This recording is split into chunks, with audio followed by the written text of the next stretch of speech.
నేను ఇకపై వదిలిపెట్టను. ఎందుకంటే నీకు పిండం పెట్టాలని చూసిన ఆ గగన్ అంతు చూసి తీరుతాను అని అంటూ కోపంగా వెంటనే శరత్ చంద్ర వెళ్తూ ఉంటాడు. అంతలో కృష్ణప్రసాద్ బయటికి వచ్చి, రే క్రిష్, త్వరగా నువ్వు చెప్పరా, లేదంటే లేదంటే అక్కడ గందరగోళం జరిగిపోతుంది. సరే నాన్న, ఇప్పుడే అన్నయ్యకు ఫోన్ చేస్తాను అని అంటూ వెంటనే ఫోన్ చేస్తూ ఉంటాడు క్రిష్. ఈ టైంలో ఫోన్ చేస్తున్నాడు అని అనుకుంటూ వెంటనే గగన్ ఫోన్ని లిఫ్ట్ చేసి, చెప్పరా అని అనగానే, హలో అన్నయ్య, ఏంటి, అక్కడికి మావయ్య వస్తున్నాడు, శరత్ చంద్ర మావయ్య. ఇక మీరిద్దరూ ఎదురు పడ్డారంటే ఇక అంతే సంగతి, సునామీనే.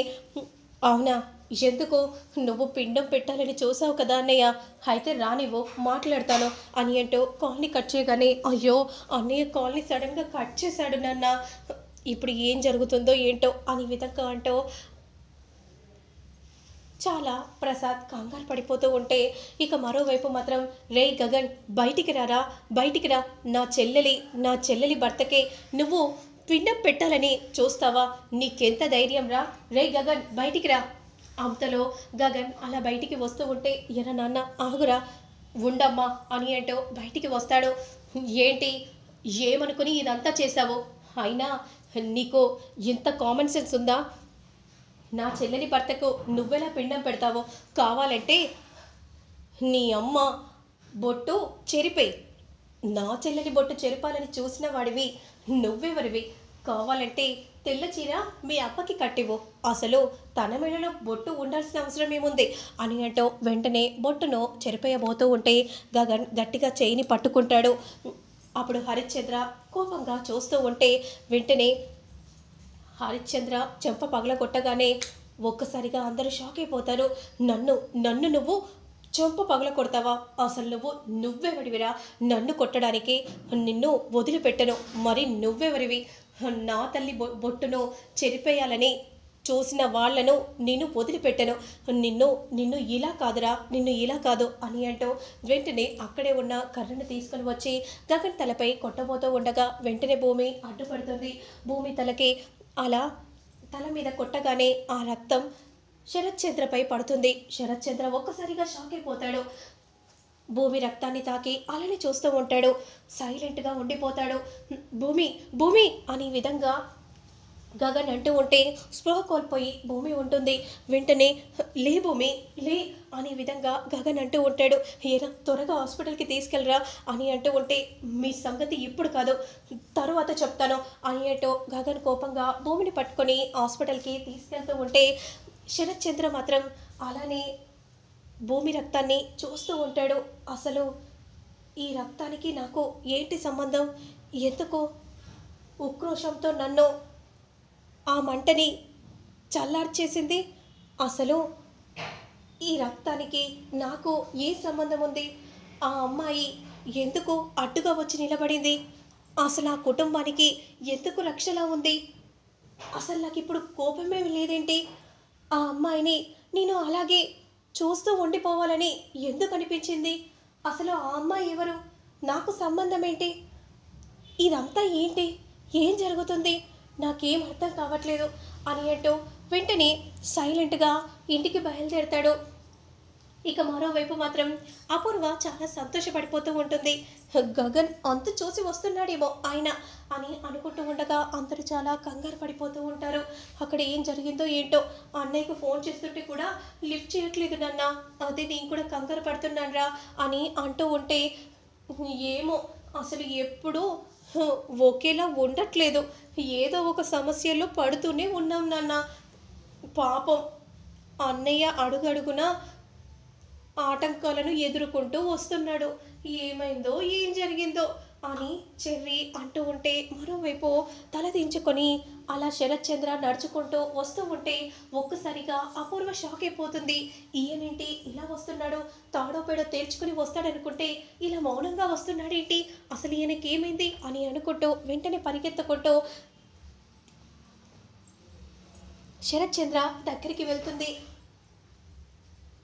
ఏమైందండి, అలా వస్తున్నారేంటి, ఏం జరిగిందండి అన్నయ్య, ఏమైందన్నయ్య, అలా ఉన్నారేంటన్నయ్య, ఏం జరిగింది సమాధానం చెప్పండి అన్నయ్య అని మీరా కూడా అంటూ ఉంటే ఏం సమాధానం చెప్పకుండా ప్రసాద్ దగ్గరికి వచ్చి నిలబడతాడు.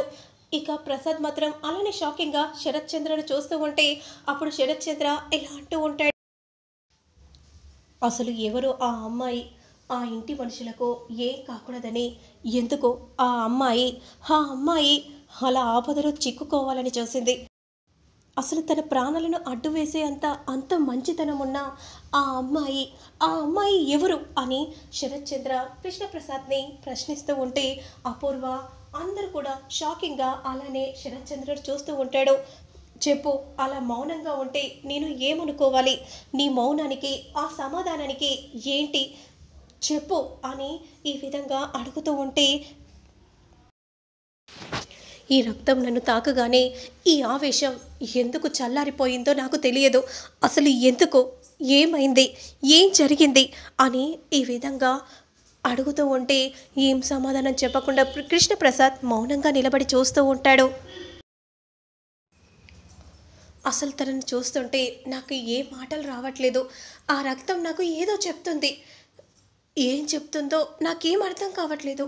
అసలు ఏం జరుగుతుందో కూడా నాకేం తెలియట్లేదు అని అంటూ ఉంటే ఏమైంది బావా, అలా ఎందుకు మాట్లాడుతున్నావు? నిజం అపూర్వ, ఎన్నేళ్ళుగా నాకు ఎప్పుడూ ఇలాంటి సంఘటన ఎదురు కాలేదు. కానీ ఈరోజు ఈ సంఘటన ఎదురైంది. అసలు ఈ సంఘటనకి కారణం ఏంటి అని కూడా నాకు అర్థం కావట్లేదు. నాకు కూడా ఏం తెలియదు. ఆ ఇంట్లో ఆ అమ్మాయి ఎవరో కూడా నాకు తెలీదు. మరి ఆ అమ్మాయి ఎందుకు తన ప్రాణాన్ని ఎందుకు అలా ఆ గగన్ని కాపాడటం కోసం ఎందుకు తన ప్రాణాలు అడ్డుగా పెట్టిందో నాకు అర్థం కావట్లేదు.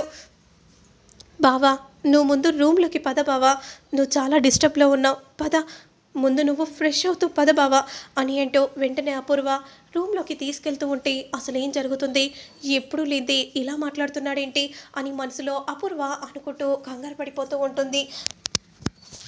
ఇక వెంటనే ఫ్రెష్ అయి ఆ తర్వాత శరత్ చంద్ర బయటికి వస్తాడు. అంతలో తన భార్య ఫోటో దిక్కు తిరిగి ఇలా అంటూ ఉంటాడు, అసలు ఏం జరుగుతుందో ఏం అర్థం కావట్లేదు. తనని చూస్తుంటే నేను మౌనంగా ఎందుకు ఉన్నాను? ఈ రక్తం నాకు ఇది సమాధానం చెప్తుంది. ఎందుకు అలా అనిపిస్తుంది? తనని చూడాలని ఎందుకు నా మనసు చెప్తుంది? తను ఎదురు పడితే నా నోటి నుండి మాట రావట్లేదు. ఎందుకు అలా అనిపించింది చెప్పు, ఎందుకలా నాకే అనిపిస్తుంది? పదే పదే తనే నాకు గుర్తుకు వస్తుంది. ఎందుకు గుర్తుకు వస్తుందో నాకు అర్థం కావట్లేదు. అసలు ఏం జరుగుతుంది అని ప్రశ్నిస్తూ ఉంటే అదే సమయానికి అపూర్వ క్రిందికి వస్తుంది. అలా శరత్ చంద్రను చూసి షాక్ అయిపోతుంది. మరోవైపు డాక్టర్ డాక్టర్ అని గగన్ అరుస్తూ ఉంటాడు. ఏం జరిగింది? కాస్త తనకు గాయం తగిలింది, మీరు కంగారు పడకండి, వెంటనే భూమిని ఎమర్జెన్సీ వార్డుకు తీసుకెళ్తారు, ట్రీట్మెంట్ ఇప్పిస్తూ ఉంటారు. ఇక అందరూ కూడా బయట ఎదురు చూస్తూ ఉంటే అంతలో డాక్టర్ వస్తారు. అప్పుడు గగన్ వెంటనే ఏమైంది డాక్టర్, ఏం జరిగింది డాక్టర్? తలకు కాస్త గాయమైంది, కంగారు పడాల్సిన అవసరం లేదు, సమయానికి మీరు తీసుకుని వచ్చారు కాబట్టి ఏం ప్రాబ్లం లేదు, మీరు వెళ్ళి పేషెంట్ని చూడొచ్చు. సరే డాక్టర్, థ్యాంక్ యూ డాక్టర్ అని అంటూ గగన్, శారద అందరూ కూడా భూమి దగ్గరకు వెళ్ళి చూస్తారు. ఎందుకు భూమి, ఎందుకు నువ్వు ఇలా నీ తలకు ఎందుకు గాయం చేసుకున్నావు? మీకు ఏమైనా జరుగుతుందని అని భూమి అనగానే అలానే గగన్ ప్రేమగా భూమిని చూస్తూ ఉంటాడు. మరి ఆ తర్వాత ఏం జరుగుతుందనేది మళ్ళీ నేను నెక్స్ట్ వీడియోలో అప్లోడ్ చేస్తాను, లేట్ చేయకుండా చూసేయండి.